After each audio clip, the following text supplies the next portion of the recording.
Hello guys, I am here with this video. I wanted to do a second part of your inner child, and I wanted to talk about how your inner child sabotages your adult life. And we know that your inner child is your true self. You can imagine as a child version of you with the pure essence, without an influence of anybody or anything. This is who you are.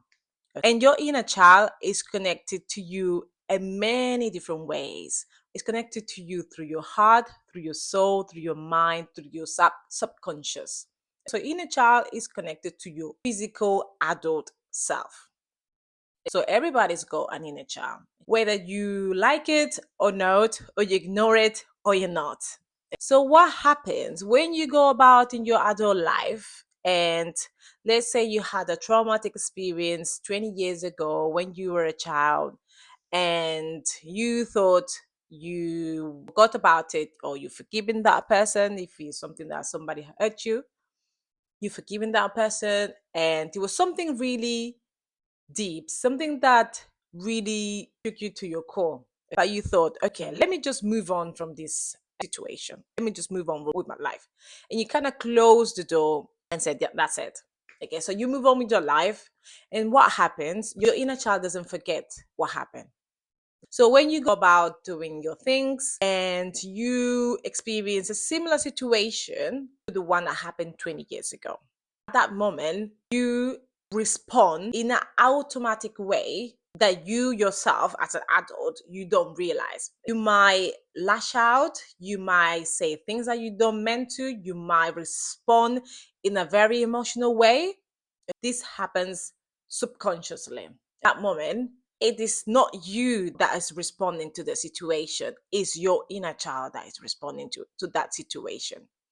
Let me explain it a little bit more so you can understand what I mean. Imagine your inner child lives in your heart and is sitting in a corner, is sad, is hurt, is scared about something that happened 20 years ago. But you close that door. You close that door so you don't really see your inner child is in that corner of the room. You close that door as an adult and you just move on with your life. When a situation that's similar to what happened 20 years ago happens, that situation opens the door of the room where your inner child is. And what happens at that moment? Your inner child goes out of the room and lashes out. It lashes out to that person, the person that you have in front of you. And at that moment, the person that's responding to that situation is not your adult self. The person that is responding to that situation is your inner child, that young version of you, that 4 years old person that had that experience 20 years ago. Okay. Where when you see this type of situation is when you, let's say you have an argument with somebody and you lash out, you start screaming or saying things that you shouldn't say, or saying things that you later regretted in the temper of the moment. So that temper of the moment is your inner child lashing out, responding to it, being defensive to that situation because there's no one else to protect it. So in that moment, you lash out and you react in a very emotional manner. Later, you realize that maybe it wasn't the right response or the most appropriate response for the situation. So let me give you another example. You as an adult, you are driving a car. You are the main driver because you have your license. You are the main driver and you're driving forward towards your life, your goals, your visions and dreams. And your inner child is sitting as a co-pilot. Your inner child looks like a 4 years old version of you, sitting as a co-pilot next to you. And you are driving with your inner child next to you through your life and doing your things. So what happens during that journey? Suddenly there's a situation where you had to stop the car and you don't know what's going on. There's a lot of who has in front of you, and there's a situation where there's a lot of screaming and shouting and things like that. It's a situation that was really, really similar to what happened when you were a child. So you had that situation in front of you, and what happens at that right moment, your inner child takes over the steering wheel, starts responding to that situation as a 4 years old. So you can see why that is a problem. First of all, child shouldn't be in control of an adult situation because he doesn't have the skills, the communication, and the maturity to resolve a problem in a most mature way. So you can see why a 4 years old person cannot solve an adult problem. So you can see where the issue comes there.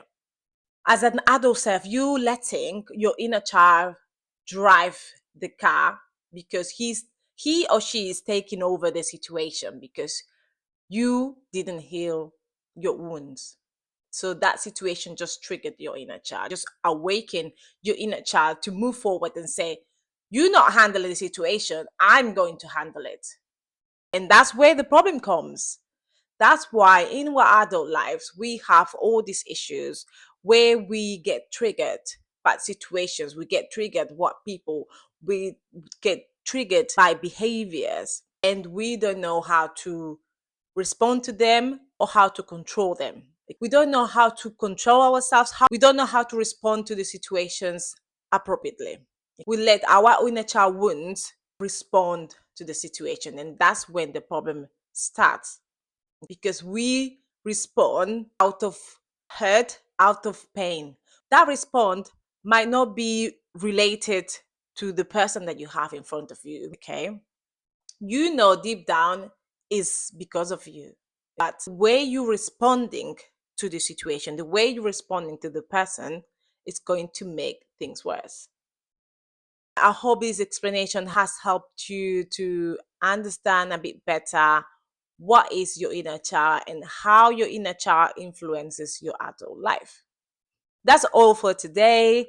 So I hope you enjoyed the video and bye for now.